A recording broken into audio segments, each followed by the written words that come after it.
جزاکم اللہ. تقریر کے لیے اور نعرہ کے لیے دونوں کے لیے جزاکم اللہ حسن الجزا. اشہد ان لا الہ الا اللہ وحدہ لا شریک لہ واشہد ان محمدا عبدہ ورسولہ. اما بعد فاعوذ باللہ من الشیطان الرجیم.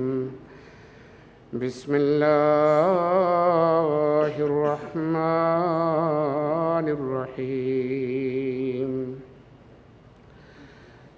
الحمد للہ رب العالمین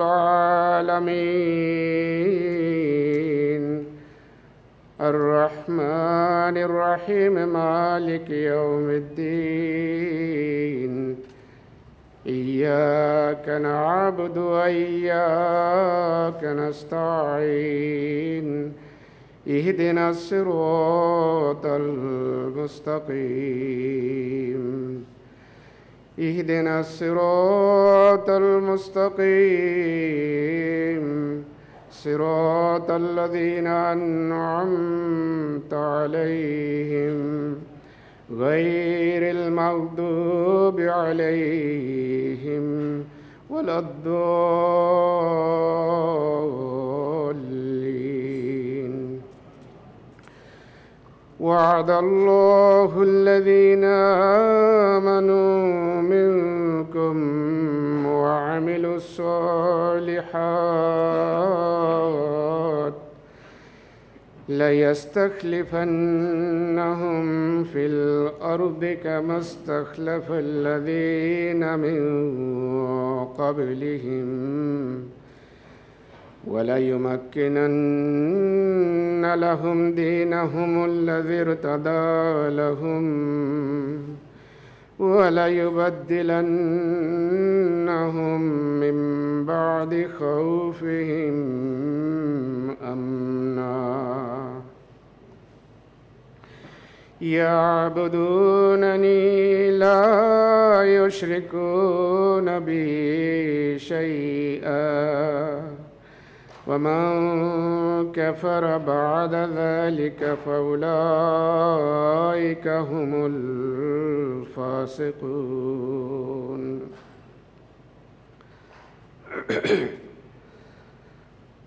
معزز سامعین،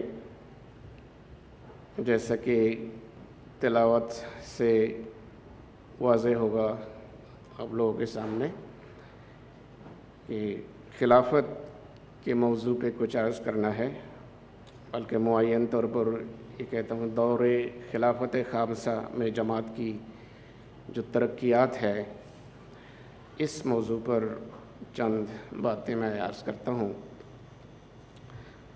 اور اس موضوع پر کثرت سے ڈسکشن جلسوں میں اجلاسات میں ہوتے ہیں اور ہونا ضروری ہے، کیونکہ اس کے ساتھ ہماری نجات کا تعلق ہے. بعض لوگ سمجھتے ہیں کہ اتنے زیادہ اس موضوع پر بولنے کی ضرورت کیا ہے. حقیقت میں حضرت خلیفۃ المسیح ثانی رضی اللہ عنہ کے الفاظ میرے الفاظ سے میں عرض کرتا ہوں. حضور نے فرمایا کہ یہ مضمون سمجھنا بہت ضروری ہے تمہاری بقا کے لیے، روحانی زندگی کے لیے. جس دن تم یہ مضمون نہ سمجھو گے اور اس مضمون کے بارے میں غافل ہو گئے، وہ دن اور وہ زمانہ تمہاری ہلاکت کا زمانہ ہے. اس لیے یہ مضمون نہایت اہم ہے. حضرت مسیح موعود علیہ الصلاۃ والسلام نے بھی شہادت القرآن نے فرمایا اس خلافت کے بارے میں کہ اللہ نے ارادہ کیا کہ وہ تمام برکات اور وہ تمام فیوز جو انبیاء اور رسولوں سے وابستہ ہیں وہ قیامت تک جاری رہیں. اس غرض سے خدا تعالیٰ نے خلافت کا نظام جاری فرمایا. تو نبی کے فیوز اور نبی کے برکات وہ خلافت کے ذریعے قیامت تک جاری رکھنے کے لیے خدا تعالیٰ نے خلافت کا سلسلہ جاری فرمایا ہے۔ مسلم موعود رضی اللہ عنہ اور فرماتے ہیں ایک جگہ خلافت کی اہمیت واضح کرنے کے لیے، فرمایا میں نبی نہیں ہوں، میں نبی نہیں ہوں، لیکن نبیوں کے قدم پر کھڑا ہوں، میرے بغیر خدا تک اب کوئی نہیں پہنچ سکتا۔ یعنی خلافت کو ایوائڈ کر کے کوئی شخص اب اللہ تعالیٰ تک نہیں پہنچ سکتا۔ تو ہمارے پیارے امام حضرت خلیفۃ المسیح الخامس ایدہ اللہ تعالیٰ بنصر العزیز کی خلافت کے بارے میں جو باتیں عرض کرنا چاہتا ہوں، ان کے زمانے میں جو ترقیات کا دور شروع ہوا ہے، ان کے دور میں یہ تذکرہ خوبصورت ہوتا ہے تب جب اس کے پیچھے کار فرما پیشگوئیوں کا ذکر کیا جائے، اور ان پیشگوئیوں سے پتہ چلتا ہے کہ اس کاروبار کے پیچھے ایک عالم الغیب ہستی اللہ تعالیٰ ہے۔ بلکہ میرے نزدیک یہ مضمون ان پیشگوئیوں کا تذکرہ کیے بغیر ادھورا رہ جاتا ہے، نامکمل رہ جاتا ہے۔ ادھر بیلجیم آنے سے پہلے جب حضور کا ارشاد آیا کہ بیلجیم جانا پڑے گا جلسے میں شمولیت کے لیے، تو میں نے ملاقات کے دوران عرض کیا تھا کہ میں تقریر میں پیشگوئیوں کا بھی ریفرنس پیش کروں گا، اس حوالے سے بات کروں گا۔ تو اس لحاظ سے میں اس خلافت کے پیچھے جو پیشگوئیاں ہیں ان کا پہلے ذکر کرتا ہوں۔ قرآن کریم کی جس آیت کی میں نے تلاوت کی ہے، آیت استخلاف، آپ لوگ جانتے ہیں، سورہ نور کی 56 آیت نمبر 56، جس میں اللہ تعالیٰ نے قیام خلافت کا وعدہ فرمایا ہے۔ تو ہمارے پیارے امام حضرت خلیفۃ المسیح الخامس کی خلافت بھی اسی سلسلہ کا ایک تسلسل ہے کہ جس طرح پہلی امتوں میں اللہ تعالیٰ نے خلافت قائم فرمایا، یہاں بھی خدا تعالیٰ فرماتا ہے خلافت قائم فرمائے گا۔ پہلی امت، ہم سے پہلی امت تھی موسوی امت، اس امت کے شروع میں تھے موسیٰ علیہ السلام، آخر میں تھے 1400 سال بعد عیسیٰ علیہ السلام۔ یعنی شریعت لانے والا تھے شروع میں، آخر میں وہ آئے جنہوں نے پہلی شریعت کی خدمت کی۔ اسی طرح اس امت کے شروع میں شریعت لانے والے محمد صلی اللہ علیہ وسلم تشریف لائے، اور 1400 سال بعد آئے عیسیٰ جو حضور صلی اللہ علیہ وسلم کے دین کی خدمت کے لیے تشریف لائے۔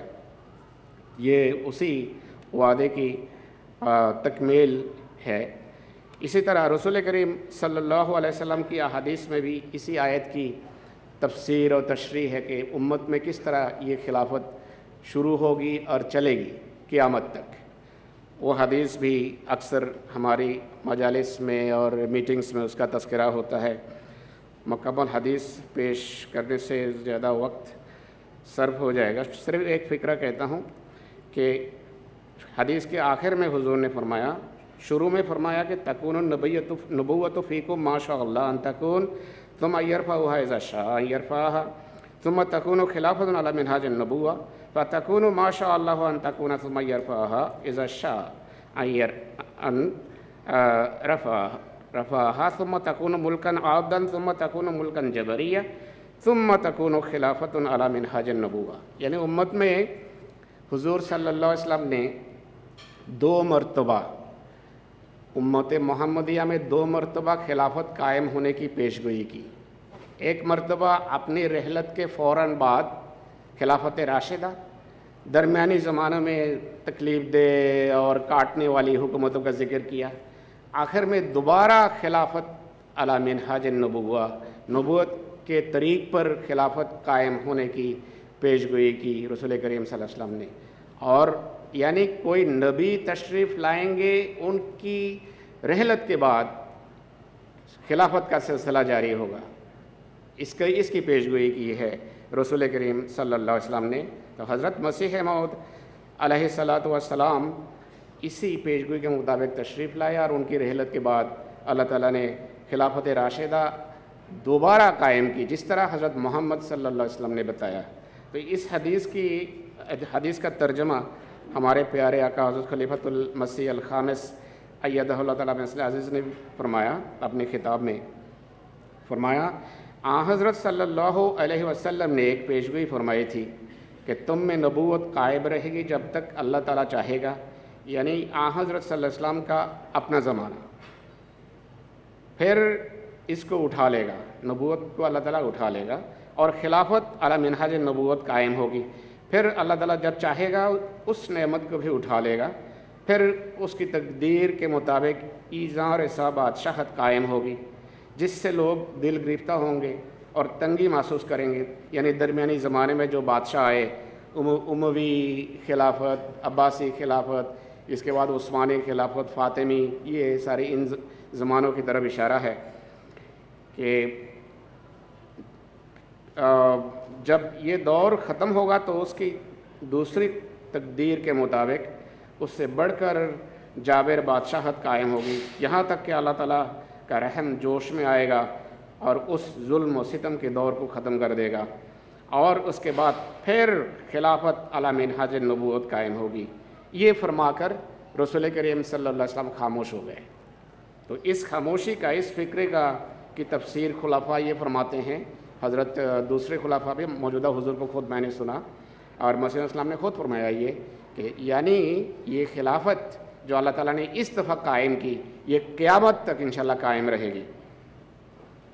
تو اس خلافت کے بارے میں آیت استخلاف اور اس مسند احمد بن حنبل کی یہ حدیث جو میں نے ابھی پڑھی ہے، قائم ہونے والی خلافت کے بارے میں حضرت مسیح موعود علیہ الصلوۃ والسلام فرماتے ہیں، میں خدا کی طرف سے ایک قدرت کے رنگ میں ظاہر ہوا، میں خدا کی طرف سے ایک قدرت کے رنگ میں ظاہر ہوا اور میں خدا کی ایک مجسم قدرت ہوں، اور میرے بعد بعض اور وجود ہوں گے جو دوسری قدرت کا مظہر ہوں گے، سو تم خدا کی قدرت ثانی کے انتظار میں اکٹھے ہو کر دعا کرتے رہو، اور چاہیے کہ ہر ایک صالحین کی جماعت ہر ایک ملک میں اکٹھے ہو کر دعا میں لگے رہیں تا دوسری قدرت آسمان سے نازل ہو اور تمہیں دکھا دے کہ تمہارا خدا ایسا قادر خدا ہے۔ تو اللہ تعالیٰ کے فضل سے حضرت مسیح موعود علیہ الصلوۃ والسلام کے ان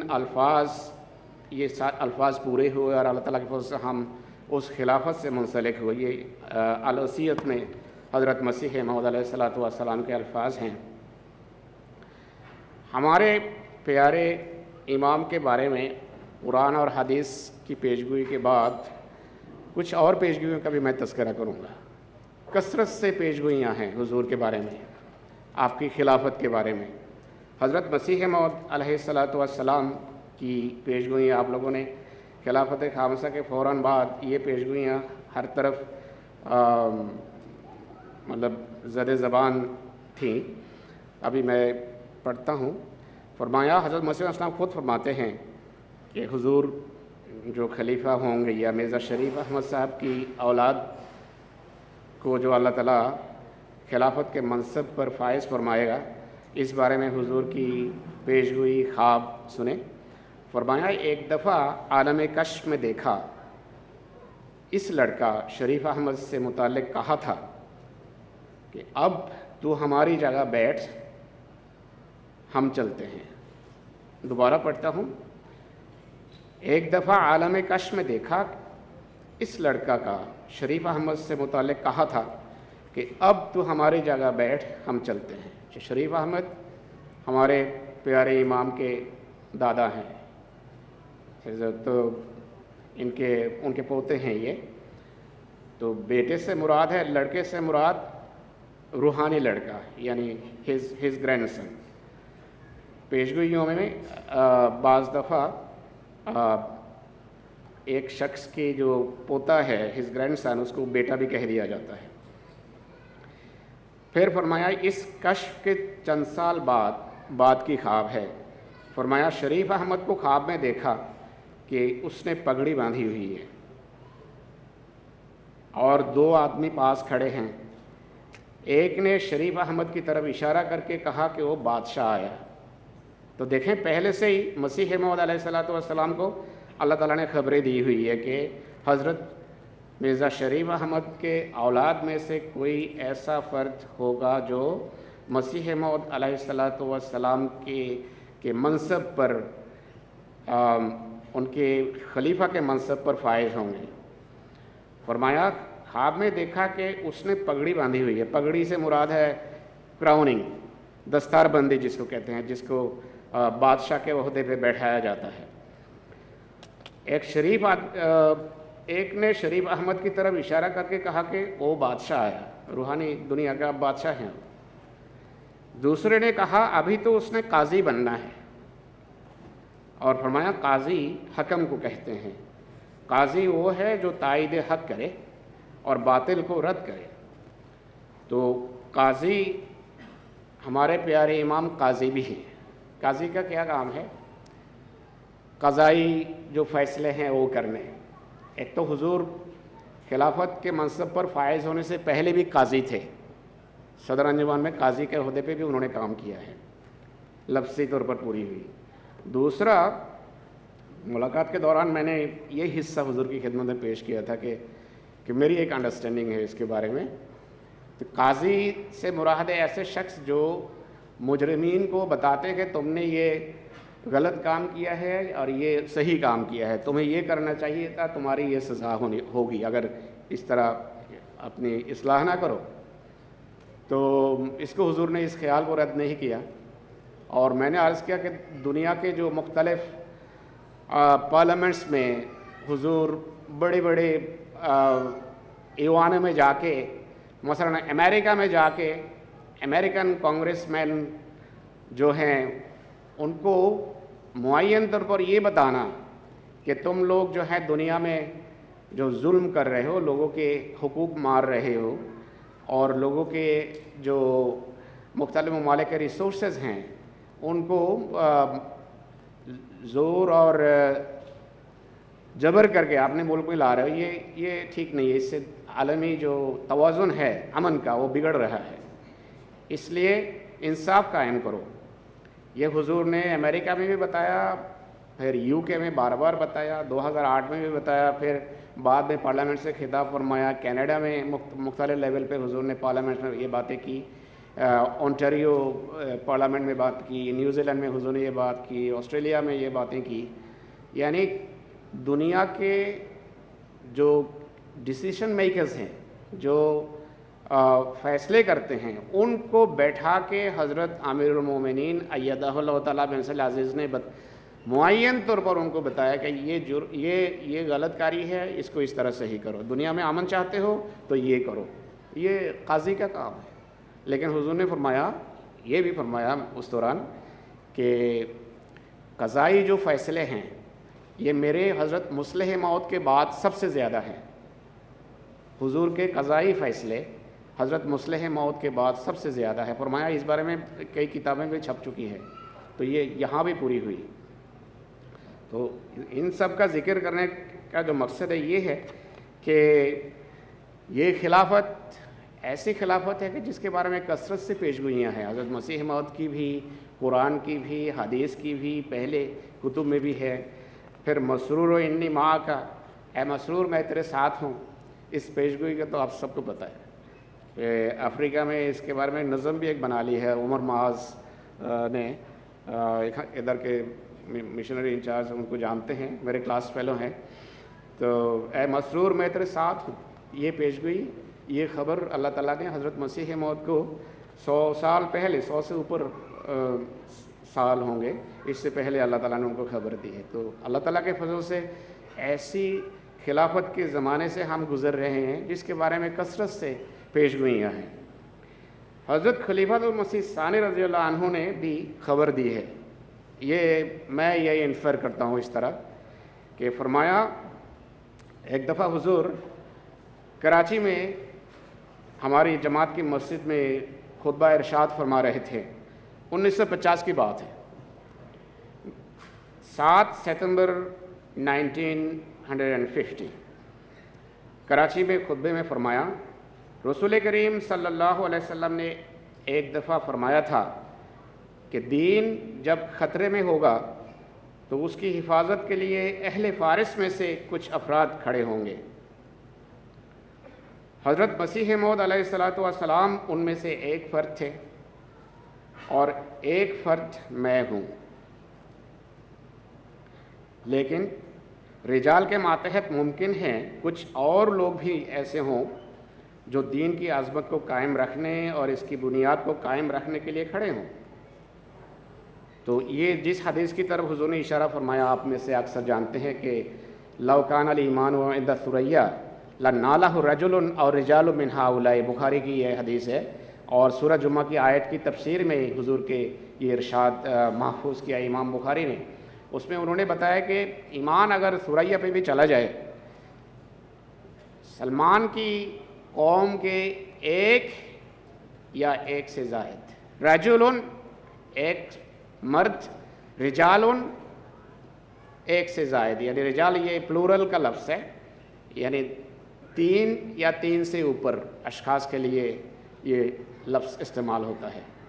تو خلیفہ ثانی فرماتے ہیں کہ اس کے تحت ہو سکتا ہے اور بھی خلفاء ہوں رجل فارس حضرت سلمان کی اولاد میں سے، تو اللہ تعالیٰ کے فضل سے ہمارے موجودہ حضور پر یہ حرفاً بات پوری ہوتی ہے۔ اس کے علاوہ بھی الہی دوسرے کتابوں میں نبیوں نے خبر دی ہے، تالمود میں خبر ہے مسیح موعود کی اولاد میں ان کی خلافت ان کے بعد قائم رہے گی۔ خلیفۃ المسیح رابع رحمہ اللہ کی بھی خطبہ ہے ان کا، 14 اکتوبر 2002 کو فرمایا۔ اس سے بھی مجھے پتہ چلتا ہے، میں اس کے یہی مفہوم سمجھتا ہوں کہ حضور اشارہ فرما رہے ہیں کہ حضرت مرزا مسرور احمد مسیح موعود کے خلیفہ کے منصب پہ فائز ہونے جا رہے ہیں۔ فرمایا ایک اور تحریک میں نے کرنی ہے، اور وہ ہے عزیزم مرزا مسرور احمد ناظر اعلیٰ و امیر مقامی کے متعلق۔ وہ کل ربوہ روانہ ہو رہے ہیں اور اللہ تعالیٰ کے فضل کے ساتھ وہاں کے حالات کو سنبھالنے کی توفیق پا رہے ہیں۔ اللہ تعالیٰ نے ان کو بڑی ہمت اور حوصلہ دیا ہے۔ ایسے الفاظ عموماً خلفاء استعمال کم ہی کرتے ہیں، لیکن میں سمجھتا ہوں پیش گوئی ہے اس میں۔ اللہ تعالیٰ نے ان کو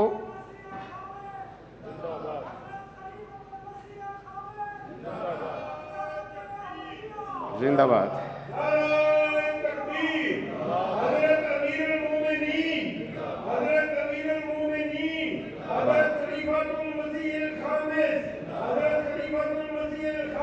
زندہ باد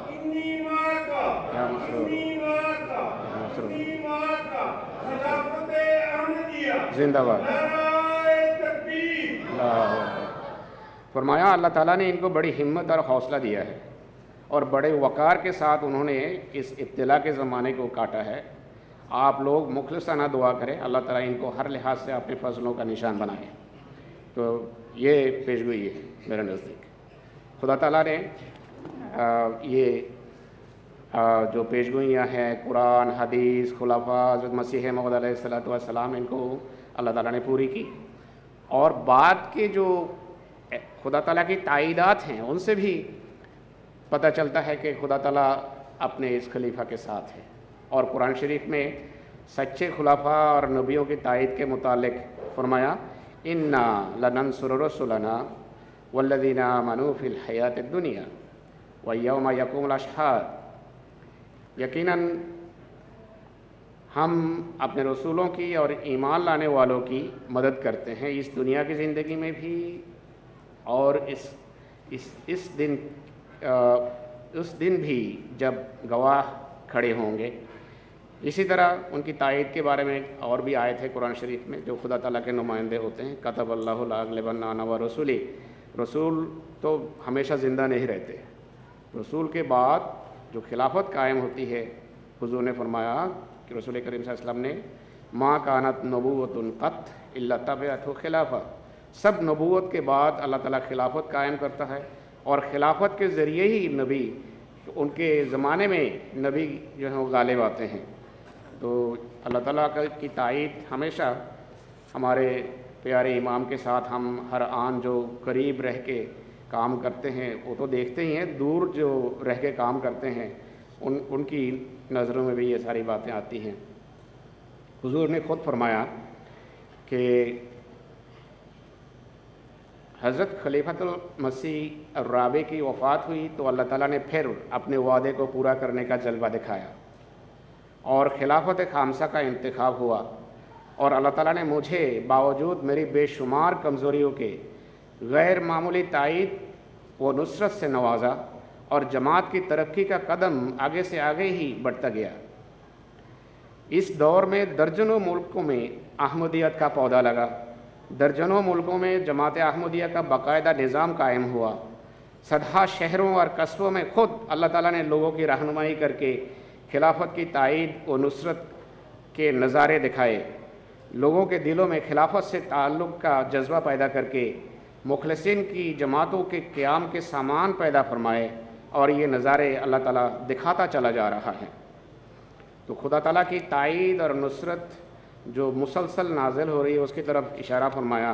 حضور نے ایک واقعہ کا ذکر کیا کہ کس طرح الہی تائید آسمان سے برس رہی ہے حضور کی خلافت کی تائید میں۔ فرمایا جاپان کے ایک دوست ابو بکر صاحب ہیں، وہ کہتے ہیں کہ میں حق کی تلاش میں تھا اور اللہ تعالیٰ سے ہمیشہ ہدایت کی دعا مانگتا تھا۔ ایک رات میں نے خواب میں دیکھا کہ ایک بہت بڑا میدان ہے جہاں ہر طرف اندھیرا ہی اندھیرا ہے اور لوگ راستے کی تلاش میں ادھر ادھر بھٹک رہے ہیں۔ اچانک آسمان سے بادل ہٹے اور روشنی کی ایک تیز کرن زمین کے حصے پر آ کر پڑی۔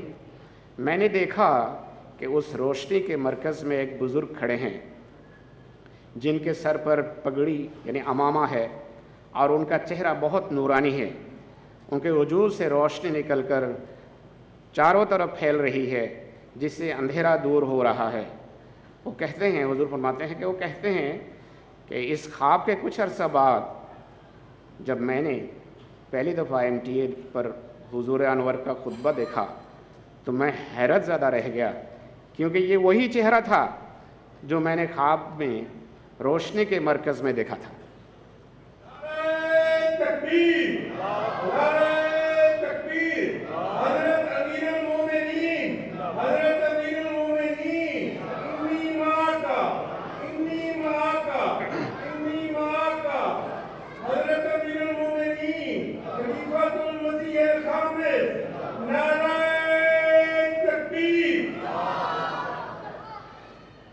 آسمانی تائید اور خدا تعالیٰ کے فرشتے کس طرح حضور کی باتوں کو عملی جامہ پہنانے کے لیے کام کر رہے ہیں، اس کے بہت سارے کثرت سے شواہد ہیں، لیکن وقت تو اتنے نہیں ہیں، لوگ بھی تھکے ہوئے ہیں، 3 دن سے آپ لوگ سن رہے ہیں۔ چند ایک باتیں صرف میں مثلاً جو انٹرنیشنل عالمی بیعتیں ہیں، جماعت کی جو وسعت ہے، ان کی اس سے نقطۂ نظر سے یہ باتیں پیش کرتا ہوں کہ 2005 تک جماعت 181 ممالک میں محدود تھی، لیکن خلافت خامسہ کے زمانے میں اب یہ تعداد 220 ممالک بن چکے ہیں، یعنی 220 ممالک میں 181 سے لے اب 220 ممالک میں جماعت کی جو توسیع یہ ہوئی ہے۔ اور خلافت خامسہ کے دور میں 2025 تک حضور نے جو پچھلے سال کے جلسے میں ذکر فرمایا کہ کل بیعتوں کی تعداد 86,75,000 ہے، 2003 سے لے کے 2025 تک۔ اس طرح ہر سال اللہ تعالیٰ کے فضل سے 4 لاکھ لوگ جماعت میں شامل ہوئے حضور کے دور میں۔ اور چندوں کی بات ہوئی تھی تو فرمایا کہ چندے دینے والے جو ہے وہ 2003 میں 3.5 لاکھ تھے، اب اللہ تعالیٰ کے فضل سے 18 لاکھ سے اوپر ہیں احمدی دنیا میں ایسے جو چندے دیتے ہیں۔